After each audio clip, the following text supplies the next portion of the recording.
Good morning student. आज मैं अपने आपको टॉपिक ग्लोबल वार्मिंग के बारे में बताना चाहूँगा। आज मेरा जो टॉपिक है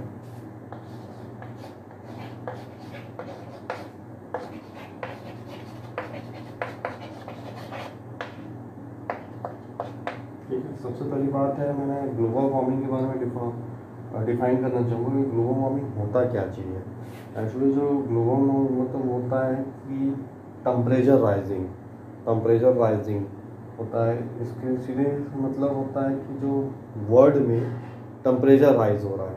ठीक है, तो हम लोग बोल सकते हैं कि ग्लोबल वार्मिंग, ठीक है, is temperature rising in whole earth. ठीक है, ये जो ग्लोबल वार्मिंग है, जो टेम्परेचर राइजिंग होता है, ये अर्थ के एटमॉस्फेयर में होता है। तो हम लोग सबसे पहले देखते हैं कि ये इसका कैसे इफेक्ट हो रहा है, क्या हो रहा है इसमें, कि इसमें क्या प्रोसेस है।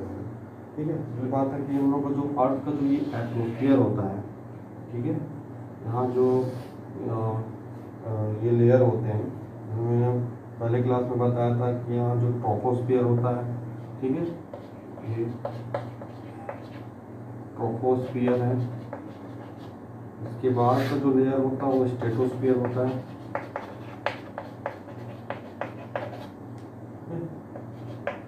तो वो देखते हैं कि जो सन से जो लाइट आती है, जो सन से जो लाइट आती है, तो यहाँ पर जो अर्थ में जो पड़ती है, तो अर्थ का जो सरफेस होता है उसको टेम्परेचर को राइज करता है। कॉन्स्ट यहाँ जो टेम्परेचर होता है मेंटेनेंस रहता है, ठीक है, हीट करता है। लेकिन यहाँ पर क्या होता है कि यहाँ जैसे ये क्या करता है, ये एक प्रकार का ग्लास का काम करता है। हम लोग जानते हैं कि जो अर्थ का जो सरफेस एक प्रकार का ग्लास का काम करता है, ओपाक है ये। तो यहाँ पर ये क्या करता है, रिफ्लेक्ट करता है।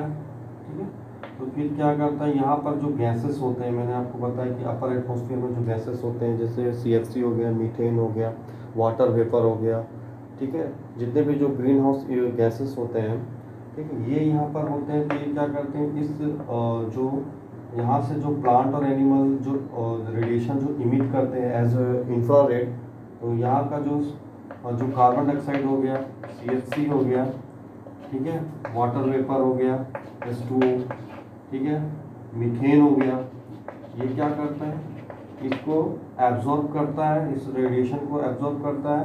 फिर इसको क्या करता है, इसको फिर से रीमिट करता है अर्थ सरफेस में। फिर ये ऊपर जाता है, फिर ये ऊपर आता है। फिर इससे इस प्रोसेस से क्या होता है कि जो सन से जो लाइट आया, ठीक है, सन से जो लाइट आता है, तो सन से जो लाइट आ रहा है वो ये क्या करता है, रिफ्लेक्ट नहीं हो रहा है। ठीक है, रिफ्लेक्ट हो गया मतलब ये क्या कहता है, अर्थ के जो वो बाहरी एटमॉस्फेयर में अगर रिफ्लेक्ट हो जाता तो यहाँ तक टेम्परेचर को कोई इफेक्ट नहीं होता। लेकिन यहाँ क्या करता है, अपर एटमॉस्फेयर में वो यहाँ पर इस गैसेस के द्वारा, इस ग्रीन हाउस गैसेस के द्वारा एब्जॉर्ब हो रहा है। फिर वो अर्थ सरफेस में रीमिट हो रहा है। फिर अर्थ सरफेस के द्वारा फिर रिफ्लेक्ट हो रहा है, फिर रीमिट हो रहा है। तो ऐसे प्रोसेस में जो एटमॉस्फेयर के द्वारा, ठीक है, हीट ट्रैपिंग होता है, जिसके चलते अर्थ सरफेस जो होता है वो हीटिंग होता है। ठीक है, तो हम लोग लास्ट ईयर हम लोग देख रहे हैं कि जो ग्लोबल वार्मिंग जो हम लोग का कंट्रोवर्सी मुद्दा है, साइंटिस्ट लोगों का जो ये ग्लोबल वार्मिंग का कंट्रोवर्सी मुद्दा है, ये 1880 से लेकर 2012 तक बताते हैं कि 0.9 डिग्री सेल्सियस इंक्रीज हुआ है। ठीक है, तो देखते हैं हम लोग यहाँ जो डिग्री सेल्सियस में हम लोग का जो इंक्रीज हुआ है, ठीक है, हम लोग बोल सकते हैं कि 0.9 डिग्री इंक्रीज हुआ है। और लगभग एक दशक में ये 100 से लेकर 200 साल में ये जो टेम्परेचर है ये इंक्रीज हो रहा है। और बताया जाता है कि अगर 1 डिग्री भी इंक्रीज होता है, 0.1 डिग्री भी इंक्रीज होता है, तो इससे प्लांट और एनिमल में उसमें हार्मफुल इफेक्ट होता है।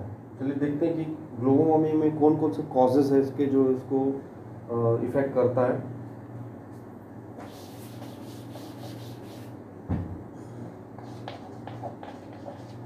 causes of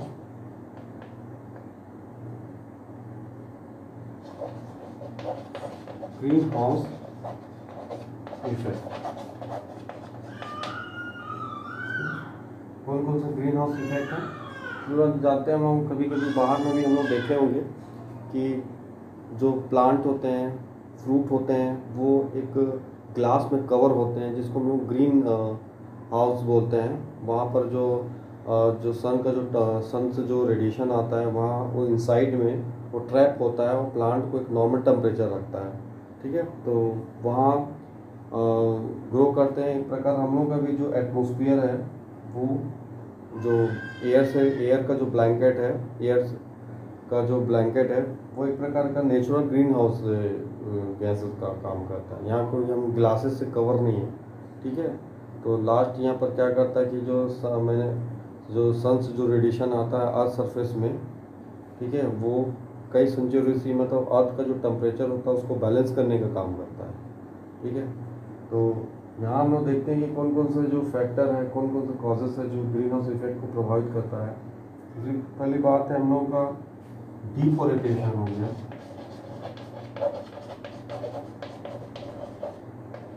डिफोरेस्टेशन देखते हैं हम लोग पेड़ का जो हम लोग कटाई कर रहे हैं, पेड़ का जो अंधाधुंध कटाई हो रहा है, उससे क्या हो रहा है कि जो पेड़ जो होते हैं, पेड़ पौधे जो होते हैं वो कार्बन डाइऑक्साइड को लेते हैं और ऑक्सीजन को छोड़ते हैं। लेकिन डिफोरेस्टेशन के चलते यहाँ पर वो ग्रीन हाउस इफेक्ट में ये प्रभाव कर रहा है, ठीक है। दूसरा जो है ओवर पॉपुलेशन। ये जो ओवर पॉपुलेशन है, जान रहे हैं कि अर्थ में आज 7 अरब लोग रहते हैं, तो उनके लिए डोमेस्टिक पर्पस के लिए घर चाहिए रहता है, ठीक है। तो उनके लिए ओवर पॉपुलेशन बढ़ने के चलते यहाँ पर जितने भी हैं वो जो यूज़ कर रहे हैं, ठीक है, ओवर पोल्यूशन बढ़ने के साथ ग्रीन हाउस इफेक्ट में ये प्रभाव कर रहे हैं, इफेक्ट कर रहे हैं, ठीक है। तीसरा हो गया व्हीकल। थोड़े से भी दूर जाने के लिए हम लोग को व्हीकल का सहारा लेना पड़ता है। तो ये जो व्हीकल होते हैं, ठीक है, हम जो कार्बन डाइऑक्साइड को एड करता है एटमॉस्फेयर में, ठीक है। फोर्थ हो गया आपका वाल्कोनिक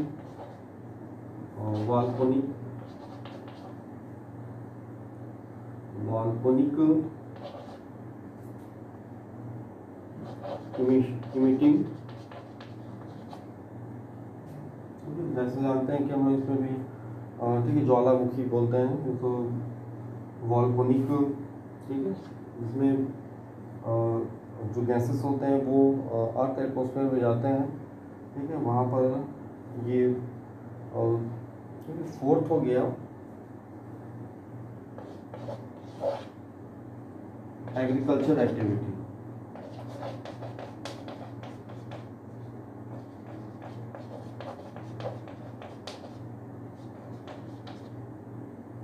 एग्रीकल्चर एक्टिविटी देखते हैं हम लोग। एग्रीकल्चर एक्टिविटी के लिए भी फर्टिलाइजर, पेस्टिसाइड का इस्तेमाल होता है जो कि एटमॉस्फेयर के लिए हानिकारक होता है, ग्रीन हाउस के इफेक्ट को इंक्रीज करता है ये, ठीक है।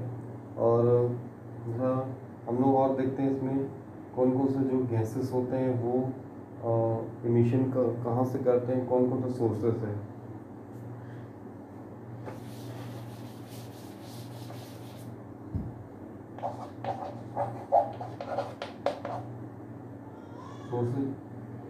जो उसके सोर्सेस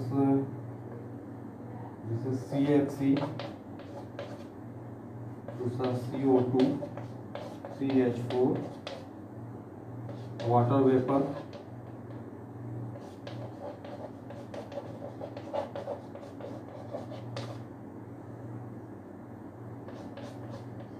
नाइट्रोजन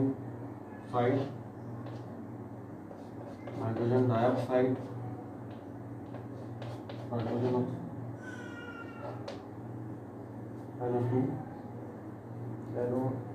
NO2, NO2, ठीक है। तो सबसे जो मेन जो इफेक्ट है इसका, जो कार्बन डाइऑक्साइड, ये कार्बन डाइऑक्साइड के चलते ये जो ग्रीन हाउस इफेक्ट इंक्रीज हो रहा है, कार्बन डाइऑक्साइड के चलते ये यहाँ पर ग्लोबल वार्मिंग हो रहा है। ठीक है। दूसरा है CFC हो रहा है। चौथा जो carbon methane, water vapour, NO, N2O and NO2। ठीक है। तो यहाँ पर देख सकते हैं कि हम लोग ये कार्बन डाइऑक्साइड जो है सबसे बड़ा फैक्टर ये है, ये कार्बन डाइऑक्साइड मेजॉरिटी कंट्रीब्यूटर है ग्लोबल वार्मिंग के लिए। दूसरा क्लोरोफ्लोरोकार्बन। ठीक है। क्लोरोफ्लोरोकार्बन जैसे रेफ्रिजरेटर से निकलता है और इफेक्ट करता है ये ग्लोबल वार्मिंग में इंक्रीजिंग करने में इसका रोल है। मीथेन हो गया, जैसे जानते हैं मीथेन जो अनबर्न जो प्लांट होता है, अनबर्न जो वेजिटेबल होता है उसको जलाने से आता है। ठीक है। बाकी के जो गैसेस होते हैं ये जो सोर्सेज से निकलते हैं, व्हीकल से निकलते हैं, इंडस्ट्रियल से निकलते हैं, जो ग्लोबल वार्मिंग में इंक्रीज करने का काम करता है। ठीक है। लास्ट पर वो देखते हैं इसका इफेक्ट, कहाँ पर इफेक्ट होता है।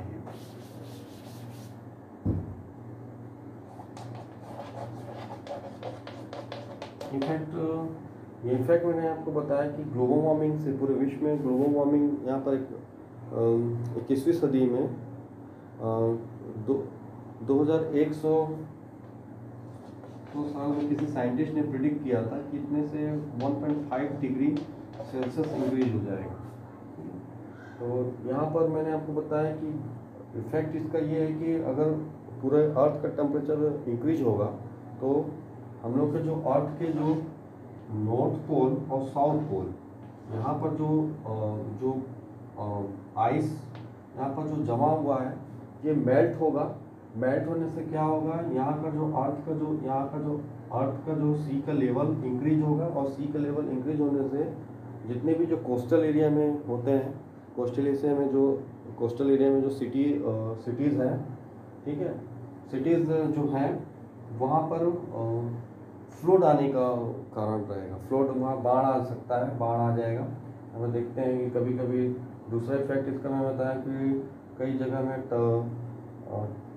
में क्लाइमेट चेंज हो रहा है, कई जगह में ज़्यादा फ्लड हो रहा है, बाढ़ आ रहा है, तो कहीं पर ज़्यादा सूखा आ रहा है। तो ये इसका इफेक्ट है। ये दो मेन इफेक्ट है। इसी के साथ में अपने आप वाणी को विराम देना चाहूँ। धन्यवाद।